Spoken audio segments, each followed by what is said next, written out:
Shalom, selamat pagi pendengar Blessing Morning yang terkasih di dalam Tuhan Yesus.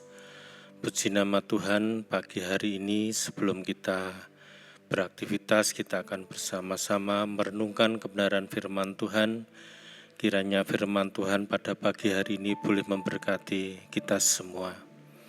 Pagi hari ini tema renungan kita adalah jangan putus asa, dari 2 Korintus pasal 4 ayat yang ke-8, demikian kebenaran firman Tuhan. Dalam segala hal kami ditindas, namun tidak terjepit. Kami habis akal, namun tidak putus asa. Mari kita akan bersama-sama berdoa. Bapa di surga, kami mengucap syukur oleh karena berkat Tuhan dalam kehidupan kami. Sepanjang malam Tuhan sudah memberkati kehidupan kami dan saat ini kami akan bersama-sama merenungkan kebenaran firman Tuhan.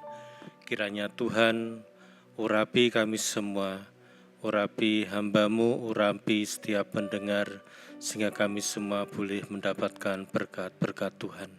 Di dalam nama Tuhan Yesus. Bapak Ibu Saudara yang terkasih di dalam Tuhan, saat ini kita banyak menjumpai orang yang putus asa. Ini bisa kita ketahui juga dari media massa, ada peristiwa-peristiwa yang menunjukkan seseorang mengalami putus asa. Banyak orang yang masuk tempat rehabilitasi karena gangguan jiwa, kecanduan narkoba, dan juga karena perilaku-perilaku buruk yang lainnya. Bapak-Ibu Saudara yang dikasihi Tuhan, kata asa dalam bahasa Indonesia berarti harapan atau semangat.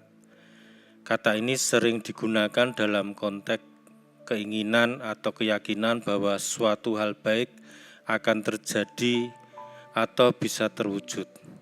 Selain itu, asa juga bisa merujuk pada semangat juang atau motivasi untuk mencapai sesuatu. Orang yang putus asa tidak ada semangat atau gairah dalam kehidupan ini, bahkan sampai pada satu titik memilih mengakhiri hidupnya dengan cara bunuh diri. Tentu kita tidak ingin seperti itu. Oleh sebab itu kita perlu mengambil keputusan yang tepat sesuai dengan kehendak Tuhan. Bapak Ibu Saudara, ada perbedaan di antara kemenangan dan putus asa. Kemenangan berasal dari hati yang percaya akan kuasa dan kesanggupan Allah. Putus asa berasal dari hati yang meragukan Allah dan kuasanya. Dengan kata lain, jika Allah ada di hati kita, kita menang. Namun jika Ia tidak ada di hati kita putus asa dan kecewa. Kemenangan atau kekalahan dimulai di hati yang kurang percaya. Alkitab dengan tegas berkata, jika engkau tawar hati pada masa kesesakan, kecilah kekuatanmu. Amsal 24 ayat yang ke-10. Bapak Saudara yang dikasihi Tuhan, Paulus adalah seorang rasul yang mengalami berbagai penderitaan setelah mengikuti Tuhan Yesus. Mengalami kekurangan, aniaya, penjara, dan juga bahaya yang lain yang mengancam nyawanya. Namun demikian, Paulus tidak pernah putus asa. Dengan setia ia tetap melayani Tuhan. Contoh lain yang dapat kita pelajari bagaimana kemenangan atau kekalahan bermula dalam hati seseorang ialah peristiwa Daud melawan Goliat. Daud sebenarnya telah memenangkan peperangan itu dalam hatinya. Dan bukti kemenangan tersebut terungkap melalui kalimatnya. Tetapi Daud berkata kepada orang Filistin itu, engkau mendatangi aku dengan pedang dan tombak dan lembing, tetapi aku mendatangi engkau dengan nama Tuhan semesta alam, Allah segala barisan Israel yang kau tantang itu. Bapak Ibu Saudara yang dikasihi Tuhan, ada beberapa hal yang dapat membantu kita menyadari betapa pentingnya kebesaran hati yang membuat kita menang dan bukan putus asa, yaitu jika Allah ada di hati kita, maka kita tidak akan tawar hati seperti yang tertulis dalam kitab Mazmur 112 ayat 6-8. Sebab ia takkan goyah untuk selama-lamanya. Orang benar itu akan diingat selama-lamanya. Ia tidak takut kepada kabar celaka, hatinya tetap penuh kepercayaan kepada Tuhan, hatinya teguh, ia tidak takut sehingga ia memandang rendah para lawannya.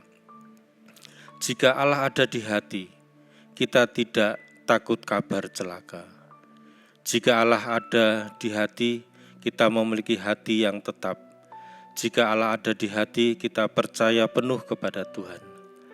Bapak Ibu Saudara, agar kita terhindar dari putus asa, marilah kita hidup benar di hadapan Tuhan, percaya dan mengandalkan Tuhan dalam setiap langkah hidup kita.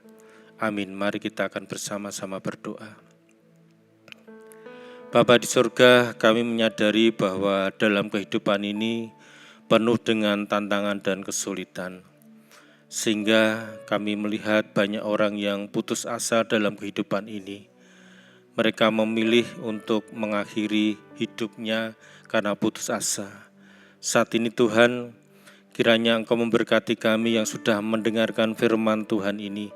Biarlah kami tidak putus asa, tetapi kami percaya kepada Allah yang sanggup memberikan pertolongan dalam kehidupan kami. Terima kasih ya Tuhan, berkati kami semua di dalam nama Tuhan Yesus. Terimalah berkat Tuhan. Tuhan memberkati engkau dan melindungi engkau. Tuhan menyinari engkau dengan wajah-Nya dan memberi engkau kasih karunia. Tuhan menghadapkan wajah-Nya kepadamu dan memberi engkau damai sejahtera. Kiranya berkat damai sejahtera dari Allah Bapa, kasih karunia dari Tuhan kita Yesus Kristus, dan persekutuan dengan Allah Roh Kudus menyertai kita sekarang dan selamanya. Amin. Selamat beraktivitas, kiranya Tuhan Yesus memberkati.